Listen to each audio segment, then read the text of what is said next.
Hi, everybody. Welcome back to the show. And in case you haven't noticed, we have a new addition here. And you were listening to his Christmas song. Hey. So without further ado, we did a lot of bragging on you earlier. That's it, right? Okay. So this is Santa Come to the Hood, right? Yeah. And you know what? That beat just excites Santa Claus. He parked the reindeers and got a Cadillac. Let's listen to it for a minute.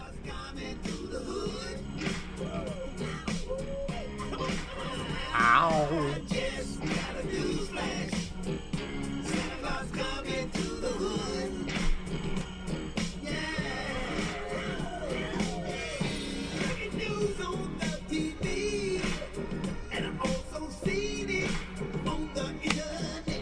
Santa Claus, what you doing, man? It does sit there.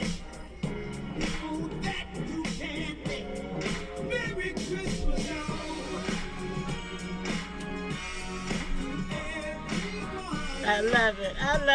That's my favorite Christmas song. I love it. Welcome to the show, everybody. And then, Mr. you Gene baby, what's Anderson. happening? Poo-poo man. Poo-poo man. Now, first of all, where did we get poo-poo man from? You know, that's an experience, not an explanation. We won't go that deep. We will not go that deep. Well, welcome to the show. Finally got here. Oh, finally, yeah. You know what? I'm personally giving you a hand clap. Thank you so very much. But you know what? I can't be mad at you. You're in LA. You're striking movie deals and you're writing a book and all of us. So what can you say, poo poo man? You're God busy. God is good. God is good. God is good. Let's back it all the way up. First of all, we my co-host and I, we did a great intro on you because. I don't know if you know that our co-host is because we're celebrating the veterans, okay? I'm a and veteran. There we go. I'm 100% DAV from Vietnam. Oh wow! 100%. 100%. Yeah, that's right. So we have to talk about that experience. Yeah, my man. All right. Thank you for your service. Thank you for your service. They throw me out, but I stayed long enough to get the discharge. Okay. Okay, well, we want to hear more about that too. We want to, but you know what? Okay, I got to slow it down because I'm so excited, and the reason why is because you are a legend. You're a legend, all right. And Variety Talk is big on legends. We respect those who have initiated all that is here right now. Okay, and so many people come through and the youngins have absolutely no idea how they got here, how you got here, and what this is all about. You were the initiator of rap. You introduced Curtis Blow. You introduced so let's start there. Well, first of all, hip hop was a word that was coined by a guy by the name of Wonder Mike. The first Wonder Mike. I remember Wonder He was Mike. the first one of the Sugar Hill Gang. That was the first voice that you heard on a legitimate label of something that was called rap at that time. The first thing he said, it was a hip hop, a Have it to the hip hop, don't stop. So on. Bang, bang. But those were the first words that came out of his mouth that was first heard of that type of genre. And it came to be recognized as a term called hip hop. That's how the phrase hip hop was created. That's where it came. Wonder Mike, it's on you. However, what happened was I had a career with the Willie Mitchell down in the High Records, me and Al Green and all of us out of Memphis, Tennessee. Beale Street. Yeah, right. Yeah. And I went back home to St. Louis. I had a son. Me and my wife had divorced. I had custody of the kid. He was 8 years old. I didn't know what I was going to do, so I went back home. My mom helped to try to raise him with me. And I went down to a place on Washington Street in St. Louis at that time it was called Record Row. There was a lot of old distributors and old record company owners. In this little one area downtown in St. Louis. And I had, at a younger age, produced some independent records, and they used to distribute for me. So I went down there trying to get a little job and get something going on. And I ran into the old man, a Jewish guy by the name of Harold Goldman.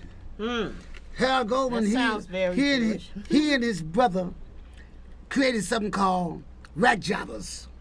At that time, it was a different level. You got manufacturers, distributors, rack jobbers, Mm. one stops, mom and papa shops, and consumers. That's the level. And so they had bought his organization out of the rack jobbers. They used to have the racks where you could put the records in. Targets, 7-Eleven, you know, different stores had racks where you could buy records at that time, and CDs. And they called them rack jobbers. Rack jobbers. Okay. So the major distributors bought him out and had him with an agreement that he couldn't go back into the rack jobber business until after about 4 or 5 years or something like that. They gave him a few $1 million.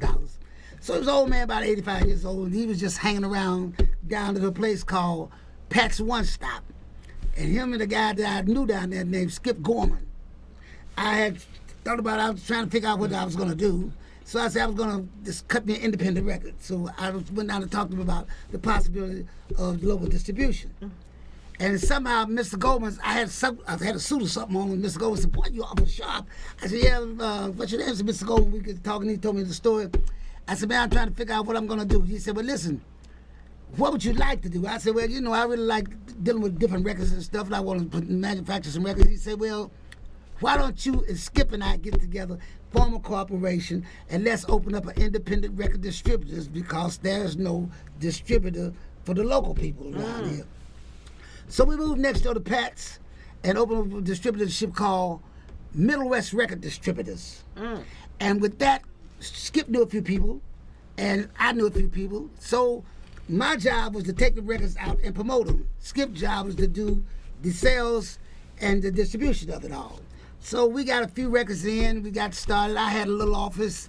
I'm feeling pretty good about myself because I'm trying to figure out how to make some money. Mrs. Big Goldman paid me, I think he paid me $125 a week just as a startup salary. That was big money back then, right? Well, not that $125 ain't no big money, no time. Oh, I thought it was big in the 80s. Well, the that 70s. that was 70s, yeah. But it was okay. So anyway, we had a few records, and the records didn't do no good.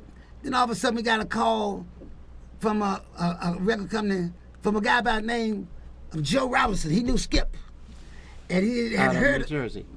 Right, Inglewood, New Jersey, right? Yeah, Wow, small world there. He had a record company at that time, was called All Platinum, and with All Platinum, they had a bunch of different big groups, and he had a discrepancy between one of the groups called The Moments, and The Moments. The Moments. Later on, Ray Goodman and Brown. You got Jump Story. Oh, Anyway, The Moments, and they went to court, and the court put an injunction on the name Moments, and they put an injunction on the name All Platinum. So Joe had to start all over. They had to start all over. So they chose their own name, Ray Goodman and Brown, as he just said. And then Joe said that we got a new label called Turbo Records. We got a group called Trouble Funk. And we would like for you to promote the record because I knew that I had got broken a few different records at that time. I had broke KC Sunshine Band. I had broken Donna Summers record. We was getting we was getting like a associate distribution on them and promotion. And so they said the record was a go-go record on a group called Trouble Funk, on a label called Turbo, which was a subsidiary of All Platinum, the first subsidiary. The record didn't really do that much. Then all of a sudden I got another call. Joe called me up and said, "Listen, man, we got something new that my wife Sylvia came up with. It's something called rap." He said, "I want to send you a promo copy on it to see what you think about it. Can you make it happen in your market? Because we can't get nobody to play this type of record." Wow. The next day I got 24 hours. I got a package. Opened up the package, and it was a test pressing with a clear white label on it. No name, no nothing. Written in pencil, red ink pen writing. It says Rapper's Delight. It didn't have an artist name on it, and it didn't have a label name on it. It just had the word Rapper's Delight. It was about 5 copies. He said, "Did you get the record?" I said, "Yeah, I got the record." I said, "I'm looking at it right now." He said, "Did you play?" I said, "No, I haven't played yet." He said, "Play the record, tell me what you think." And when the record came on, I said, "Dum dum dum, dum dum dum dum dum dum dum." I said, "Man, that's good time chic." That's what I'm saying to myself, right? But all of a sudden, there's something, a hip, a hop, a hip, a hip. I was, wow, wait a minute. I'm thinking that these was the guys over in East St. Louis on WSL radio that sneaked off for me because I was a disc jockey over there with them too, and went to New York and then cut a rap record because we were doing this live on the radio. There was Night Beat down Rhythm Street. That's what we was doing on WSL in East St. Louis. So I said, man, well, who's these guys? He said, well, this is the Sugar Hill Gang. He said, these guys went to school with my son, Joey. He said, see what you can do with the record. I said, Joe, the record is 15 minutes long.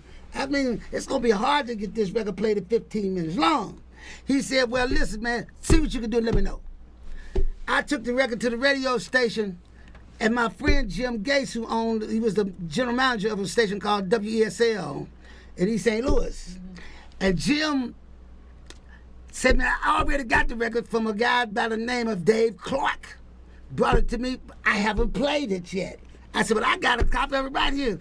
We went in the studio and put the record on the radio, on the radio, and it blew up. Everybody went crazy. Then he gave it to a girl, I think her name was Edie B. She was a jazz lover. She hated it. She said, man, I don't want to play this guy's stuff. He made her play it. They locked the record up in the studio and played it all day, all night. That same record, every other record was that record. By the time I called Joe back, I said, Joe, you got a phenomenon here. I don't know what we're going to do about this. He said, well, listen, man, I don't have enough money to press the records. We just got the lights turned back on in the building, 96 West Street in New Jersey. He said, well, listen, man, y'all send me $1,000. I'll send y'all the first couple thousand of the first pressing on the record. I said, well, I ain't got that much money. I got a few $100. And he said, well, talk to Skip. He said, exact words. He said, Skip, go kick the rug back and get some money off my rug. Give me some of that money for the records, man, so I can get some records down there right away. Because the record's about to blow up. We sent Joe, I think $2,500. We all scraped up between Mr. Goldman, Joe and me, Skip and me, and sent the money to Joe. A couple days later, we got on Federal Express. We got 1,000 copies of The Rapper's Delight. It was a red label. It was a red label. It had a label this time. It had a name for the group. The Sugar Hill Gang, Sugar Hill Records, The Rapper's Delight. I took the record and I hit the streets with it. I had my mama's car. I took the record with the street. I started going to the stores. I started going to the radio station, all of the radio stations that was in town. I took it to the clubs. I took it to the one stops. I took it everywhere, all over town. I saturated the record, and before you know it, before I could even get back to the office, the front door was lined up like it was a hit television show. People lined up wanting to buy some of these records. I said, wait a minute, man, you can't buy these records. These records gotta come out. So I said, man, we're gonna buy, I want a case of them. Wait a minute, you want a case? This is just a regular guy in the streets. They had something called boom boxes then. And you know, you put a cassette in the boom box and you could play it to people who are walking down the street, walking down the street. Guys were buying 10, 12, 15, 25 copies of that record from the wholesale and making a cassette out of it, putting the cassette, go in the trunk of their car, open up the trunk of their car, playing the record, and was selling the record out the trunk of their car. Wow. That's where they got selling records out of the trunk of the car from that record there. So as you know, I will make a long story short. As we know, the record became an ultimate success. And before you know it, my name had blew up as a record distributor, as a promoter. And I got records in head over fist. People was calling me from everywhere because the record was it became such a phenomenon that my name was attached to it as being the first person that just took the record out to get the record exposed. So the next record I get was on a group called Sequence. These was 3 girls from out of Columbia, South Carolina, had won a talent show, and they cut a record that was off of our group, the P-Funk, called Funk You Up. We're gonna funk you right on up. Right. Came with that record. The next thing I know, we got another record from Grandmaster Flash and the Furious 5. I think it was Freedom. Freedom on Happy Birthday. We got that record. The next thing I got a record from Mercury Records was Curtis Blow called a Christmas Rap. Next thing I knew, they was calling me from everywhere. Before I know it, I'm so busy with records, I can't even think about trying to sing and cut me no record. I'm making too much money selling records because the money I was getting from Mr. Goldman wasn't nothing compared to the money I was getting from the record company because I tell them, send me 200-300 copies, I'll see what I can do for you. They send me 200-300 copies, I can go sell them to the store next door, and I might have $1,000 in my pocket now. From $150 to $1,000 a day, that was okay. So I'm selling records. And then I get a record from a guy named Bobby Robinson. He had a record company called Enjoy. He sent me a record called Move to the Grooves, I think it was, and then before you know it, Joe sent for me. I go back to New Jersey to talk to him about something, and his son Joey comes up to me with a cassette, the boombox cassette, and puts it there and said, "What you think about this record here?" And he said, "This is a group my dad, I've been trying to get him to sign this group, but he won't sign this group because he said he got too many groups. He done blew up now, right? This is less than a year or two. He said, got too many groups, and he won't sign this group." I think Tom Silverman, who ended up owning the record company called Tommy Boy, he signed the group, and come to find out, the name of the record was Planet Rock, Soul Sonic Force. Yeah, they were out of Boston. Right. Yeah. But the record was Tommy bought the record, so we did a convention called Jack the Rapper, and down there was a guy by the name of Donnie Brooks who was the representative, the promotional representative for Warner Brothers Records. He had a big party. You know, just back in the day they used to have parties in suites where you at the record conventions, and you would be able to have premiere your records and whatever you had to promote at that particular time. Okay, all right. So I was too young, so I'm learning about well, this. guess what? I was there. Well, one thing about it, you was old enough, right? You was old enough to know better and too young to do better. Anyway, I run into a guy by the name of Walt Baby Love. Whoa, Baby Love, Yeah. you bringing up some names. So Okay. Walt Baby Love was working for Tom Silverman as a promoter. And everybody want to know what you got in your sack. We had a record sack, different records and stuff. I said, "What you got in your sack?" He said, "I got a record called blah, blah, blah, blah, blah, blah. And I got a record on a group called Soul Sonic Force." I said, wait, slow down, man. I said, "You got a record called from who group?" I said, "I know that group. That's a group that Joe didn't sign." I said, "What you got?" He said, "We got a record called Planet Rock." He said, "But I don't really give a shit about it. I don't like the record." I said, "Wait a minute, man." I said, "That's a big record." I said, "That's my friend's record." I said, "Let me have it." He give me the record. I walked over to Donnie Brooks. I said, "Donnie, listen, man." I said, "Do me a favor, man. Play this record in your suite." He had a big suite with all of the disc jockeys from across the country, all the record companies from all around the world. It was in this particular suite, this particular party. And as a favor for me, we was good friends. He played the record Planet Rock. Everybody went crazy. Rock to the planet rock.